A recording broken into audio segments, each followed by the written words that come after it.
Pagpasok ni Bong sa kusina ay may babaeng nakatalikod. Nakasuot ito ng puting bestidang pantulog at nakaladlad ang mahaba nitong buhok.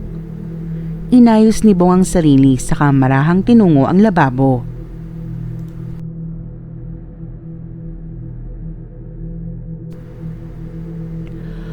Kung gusto mo, sabay na tayo maghugas ng kinainan. Nakangiting wika ni Bong. Agad na humarap ang babae na lubos niyang ikinabigla. Okay lang sa akin, Pogi. Patrice? Saan ho si Patrice? Andito sa harap mo. Kayo ho si Patrice? Oo, bakit? May iba pa bang tao dito? Hindi na nakapalagpas si Bong at tuluyan ang napasubo. Napakabait naman palang bata nitong si... Ano nga ulit ang pangalan mo? Bong po. Aling Patrice. Medyo nahihiyang sambit ng binata. Halata lamang nagpipigil ng tawa si Toto na hindi maialis ang titig sa pinsan.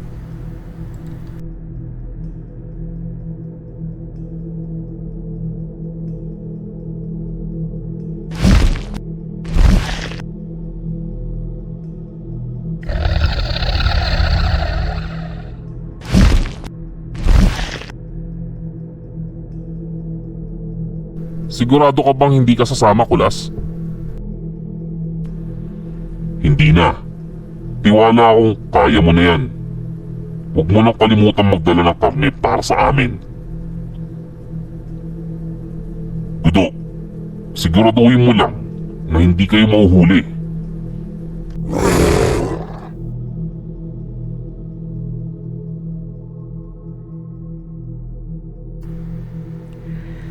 Kasamang mga aswang ay nagtungo sila Gudo sa Barangay 7. Ilang minuto pa lang ang nakakaraan ay dumating ang uwak na sugo ni Kulas.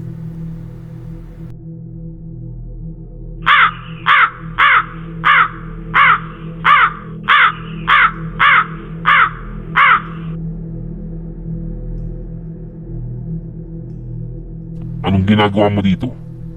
Hindi ba't sinabi ko sa'yo na bantayin mo si Toto? Oo nga, Kulas. Pero andito lang ako para sabihing nagpunta si Toto ngayon sa Barangay 7. Ano ka mo? Ulitin mo nga. Saan papunta si Toto? Sa Barangay 7. Kaalis lang nila. Kasama niya yung pinsan niya. Hindi na nag-aksaya ng panahon si Kulas at agad umalis kasama ang ilan sa kanyang alagad. Kailangan mapigilan sila, Gudo. Delikado. Hindi pa ito ang panahon ng pagtutuos namin ng Aswang Hunter.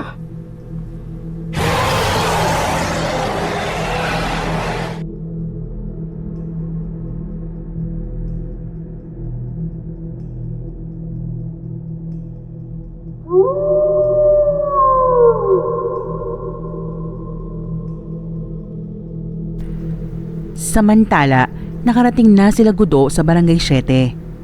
Umahalimuyak ang samyo ng sanggol sa sinapupunan. Palatandaan na may nagdadalang tao sa barangay.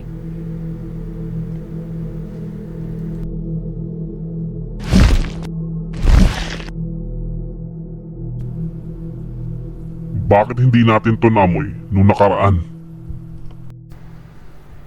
Paano nagmamadali ka? Natatakot ka na mahuli tayo ni Kulas.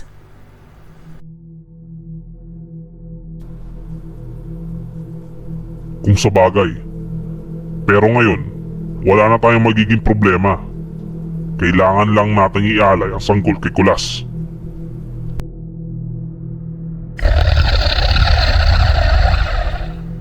Tayong nagtrabaho, ang siste kay Kulas ang espesyal na pagkain. Mabuti nga pumayag na si Kulas. Baka namang gusto mong bumalik sa pagkain ng karne ng hayop. Sige na, magsikalat na kayo. Mag-iingat kayo.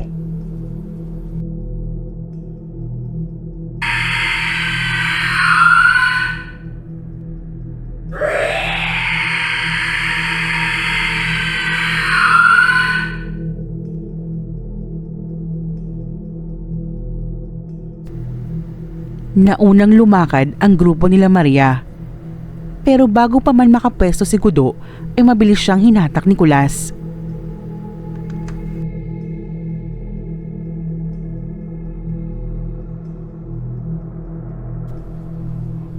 Kulas? Anong ginagawa mo dito?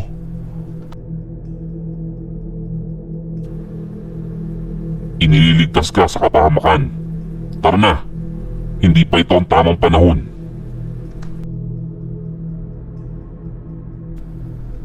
Anong ibig mo sabihin? Tamang-tama nga dahil may naamoy kaming buntis.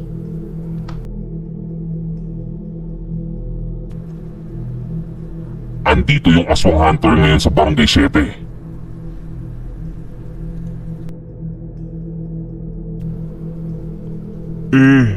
Paano sila Maria? Anong paano sila Maria? Bahala na sila. Masyado ng delikado, Gudo. Kailangan na nating umalis.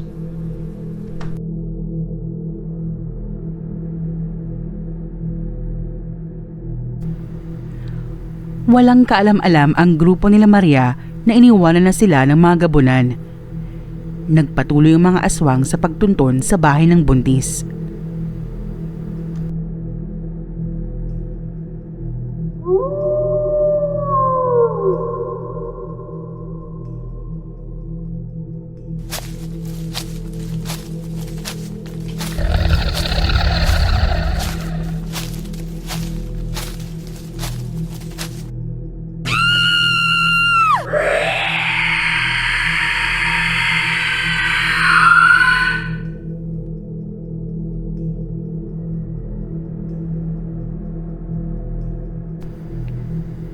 Dahil nasabihan na nila Aling Merced, ay naglagay ang mga kapitbahay ng bawang at asin sa kanilang pinto at bintana. Napaligiran na ng aswang ang bahay ng buntis na ilang bahay lang ang layo mula kila Aling Merced. Paano na yan, Maria? May bawang! May hirapan tayo! Sige lang, marami naman tayo. Kanina pa ako takam-matakam sa lasa ng sanggol.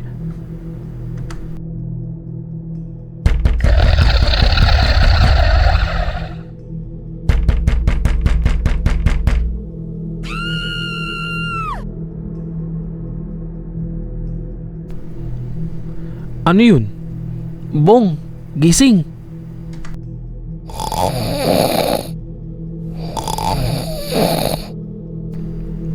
Bong, Bong, uy. Ano ba? Natutulog yung tao dito eh. Tinignan ni Toto ang suot niyang lana. Kumpirmado, may malapit na aswang. O mga aswang. Bong, gumising ka sabi. Andito na sila. Sino ba? Toto naman. Andito na ang mga aswang. Biglang napadilat si Bong sa narinig. Agad siyang bumangon at naghanda. Bago sila umalis ay sinabitan sila ni Aling Patrice ng kwintas na bawang. Mag-iingat kayo, Toto at Bong.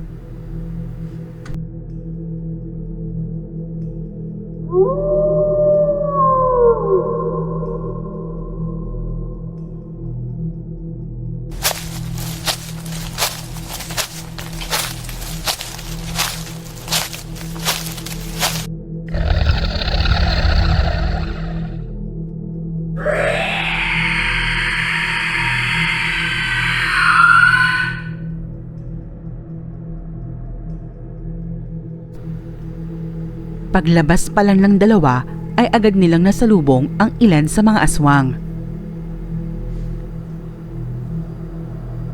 Ano? Handa ka na ba, Bong? Oo, simulan na natin to, Toto.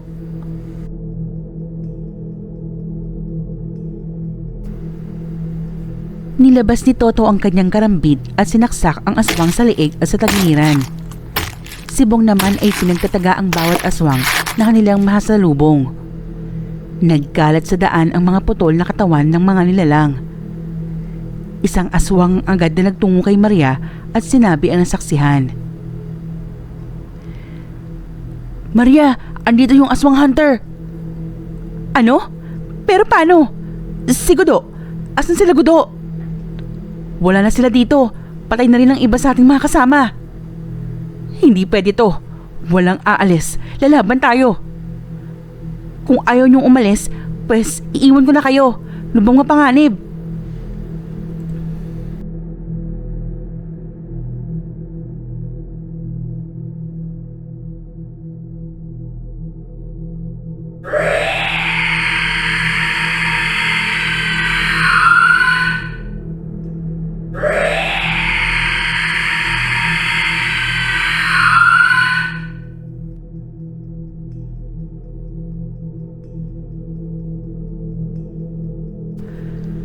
Sa galit ni Maria ay winasak niya ang bintana. Kahit sinabuyan ng asin ay kanya itong binaliwala. Nagkandilapnos-lapnos ang kanyang balat pero hindi siya aalis nang walang matatangay. Dinamba niya ang asawa ng buntis at kinagat.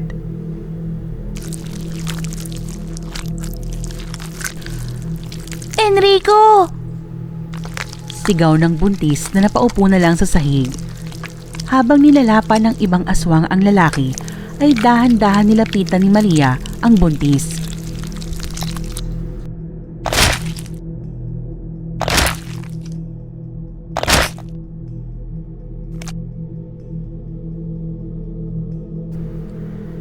Pero bago pa man maisagawa ni Maria ang maitim na balak, ay dumating na sila Toto. Nadatna ng dalawa ang karumal-dumal na paglapan ng mga aswang kay Enrico.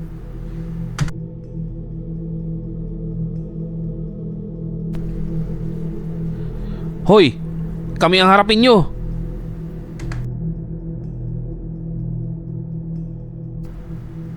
Gamit ang tirador at kalamansi ay pinunturyan ni Toto ang mata ng aswang na agad namang humiyaw sa sakit. Pinagtataga naman ni Bong ang aswang at saka pinatakan ng kalamansi ang mga dugo ang laman ng mga ito. Kitang-kita ang paghiyaw sa hapdi ng mga kasama ni Maria.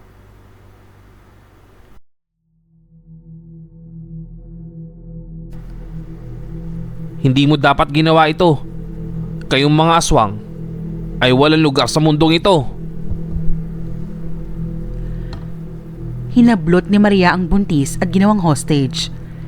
Inilabas nito ang mahabang dila habang hinihimas ang tiyan gamit ang mahahaba at matutulis niyang kuko. Wala ka nang magagawa, Toto. Isasama ko ang babaeng ito sa kamatayan. Iyan ang akala mo. Kailangan kong makaisip ng paraan. Ano yun? Sa likod mo? Asan? Siniko ng buntis ang aswang sa bayuko.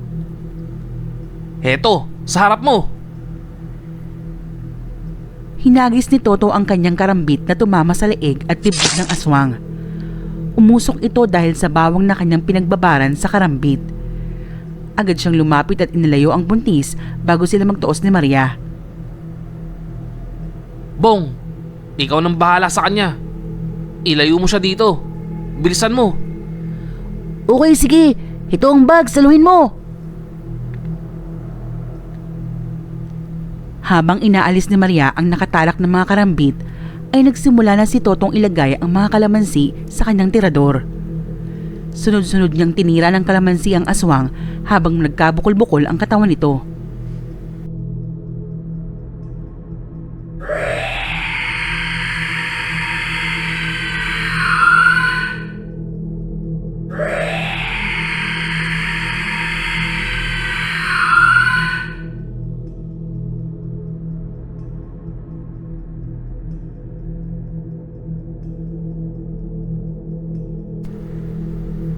Napahiga si Maria at nagbalik sa pagiging anyong tao. Sayang, maganda ka pa naman. Pakiusap. Tulungan mo ko. Gusto ko nang magbago. Nilapitan ni Toto ang dugoang si Maria. Pinagmasdan maigi bago siya nagdesisyong tulungan ito. Naalala niya kasi si Celeste. yung unang aswang na kanyang nakilala at nakalaban. Sige, tutulungan kita magbago at maialis ang pagiging aswang. Salamat. Niyakap ni Maria si Toto saka sinaksak sa likod ng kanyang matutulis na kuko. Aray! Grabe ka!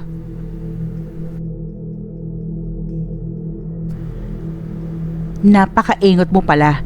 Masyado kang malambot. Dahil inistorbo mo ko, ikaw ngayon ang kakainin ko.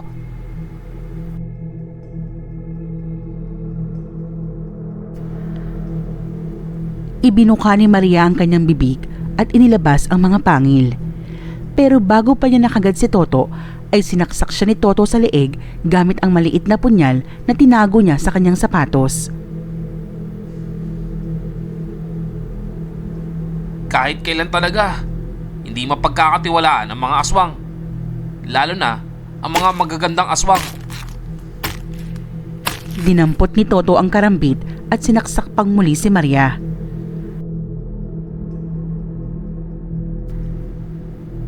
Para makasiguro ay ipinulupot niya dito ang kwintas na may bawang. Isinabit ni Toto sa may puno ang aswang at naupo sa ibaba.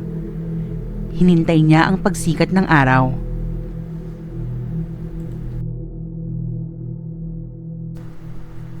Sinayang mo ang pagkakataong magbago. Ngayon, tuluyan ka ng magiging abo.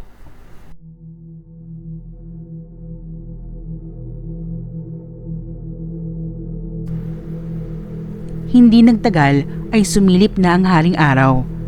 Tuluyan lang nasunog ang katawan ni Maria.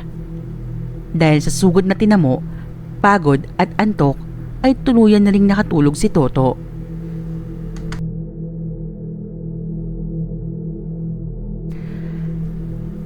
Nagpuntahan ang mga taong bayan kasama sila Aling Merced at Bong. Agad nilang nilapitan si Toto. Napanganga ang mga tao nang makita ang sunog na katawan na nakatali sa puno. Toto! Gumising ka! Bakit mo naman kami iniwan? Toto! Hindi ko kaya mag-isa! Paano kapag pinili ka nila ako? Toto! Gumising ka!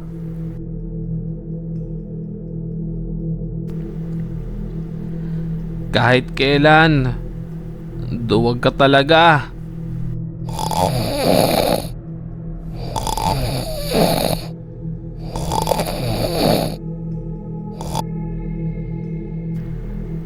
Napawi ang pangamba sa mukha ni Bong. Agad niyang inalalayan ang pinsan. Mabuhay si Toto!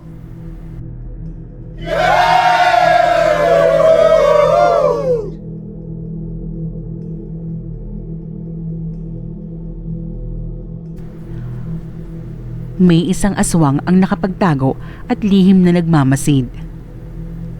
Agad siyang umalis at nagtungo sa mga gabunan para sabihin ang nangyari. Sa kabilang banda, mabilis namang kumalat sa buong barangay ang nangyari kagabi. Marami ang bumisita at nagdala ng mga regalo bilang pasasalamat kay Toto na mahimbing pang natutulog.